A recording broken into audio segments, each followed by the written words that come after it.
Module Overview. Effective communication is the cornerstone of palliative and end-of-life care. Patients at the terminal phase of life often experience complex emotions, fear, confusion, anger, regret, or uncertainty. Family members may struggle with decision-making, guilt, or anticipatory grief. Health professionals must therefore possess not only medical expertise, but also empathetic, sensitive, and culturally intelligent communication skills. This module focuses on the art and science of meaningful conversations, whether breaking bad news, guiding advanced care planning, facilitating family meetings, managing conflict, or honoring patient values. You will learn to communicate across diverse cultures, spiritual beliefs, literacy levels, and emotional states, ensuring clarity, dignity, and respect in every interaction. Special emphasis is placed on advanced care planning (ACP), a proactive, structured process where patients express their goals, preferences, and priorities for end-of-life care. This module teaches how to initiate and document ACP, navigate complex dynamics, and align decisions with ethical and legal frameworks. Learning objectives. By the end of this module, you will be able to understand the principles and practices of effective communication in palliative care. Apply structured communication models such as SPIKES, NURSE, and REMAP to real-life interactions. Initiate and guide advanced care planning discussions with patients and families. Communicate with clarity, compassion, and cultural sensitivity during emotionally charged moments. Document patient preferences, DNRS, treatment limitations, and surrogate decision-makers ethically and legally. Manage difficult conversations, breaking bad news, discussing prognosis, resolving family conflict with professionalism and empathy. The role of communication in palliative care. In palliative settings, communication is not just about exchanging information. It is about connection, trust, meaning, and presence.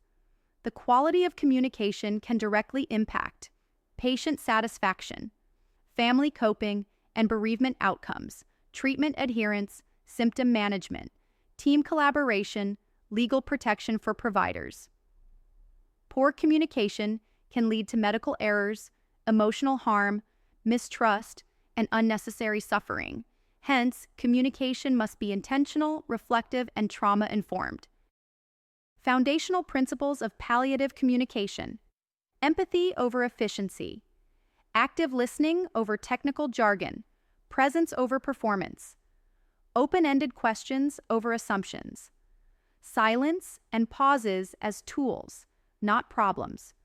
Cultural and spiritual humility. Spike's model for breaking bad news. S. Setting up the conversation. P. Perception. What does the patient understand? I. Invitation. How much do they want to know? K. Knowledge. Delivering information clearly. E. Empathy. Acknowledge emotions. S. Strategy and summary. Next steps. Options. Nurse model for responding to emotions. N. Name the emotion. It sounds like you're feeling worried. U. Understand. I can understand why you'd feel that way. R. Respect. You've been incredibly brave. S. Support. We are here for you.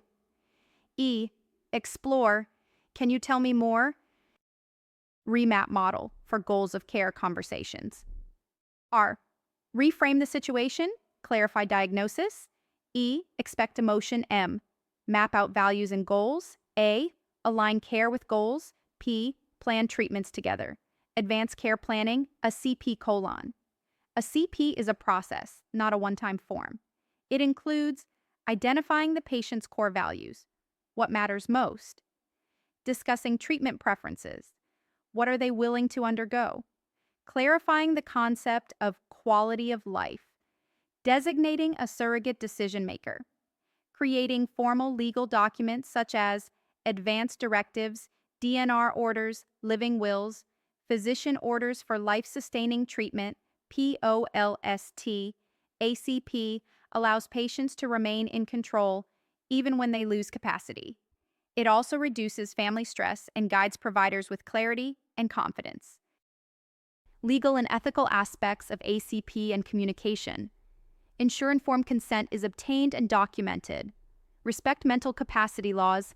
Assess competence regularly. Translate ACP into the medical record clearly. Uphold patient autonomy even when families disagree. Use ethics committees for conflict resolution. Be aware of local legal standards and institutional policies. Cultural and spiritual communication. Many patients view illness through spiritual, ancestral, or community lenses, not just biomedical ones.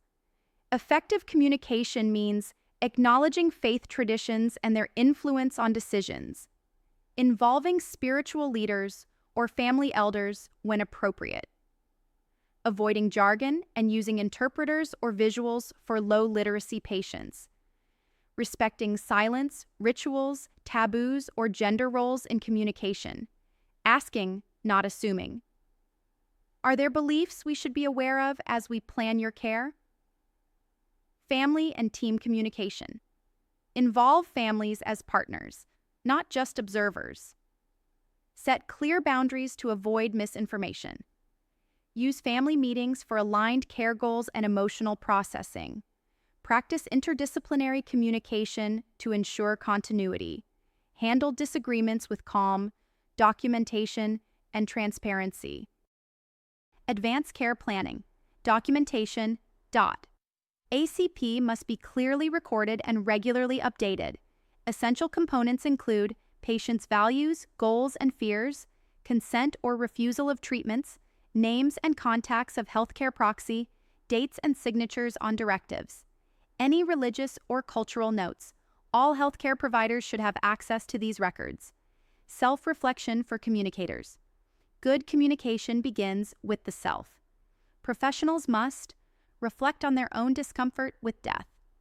Be aware of biases, triggers, or cultural gaps. Stay open to patient stories and redefine what success looks like. Develop emotional intelligence and trauma-informed presence.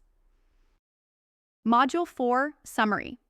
This module reinforces that communication is not an optional skill, it is a therapeutic intervention. Whether clarifying treatment plans, supporting grieving families, or planning for the future, the power of words, tone, empathy, and listening can shape the final chapter of someone's life. By mastering these communication tools and planning processes, you become an anchor of peace, dignity, and ethical excellence in end-of-life care.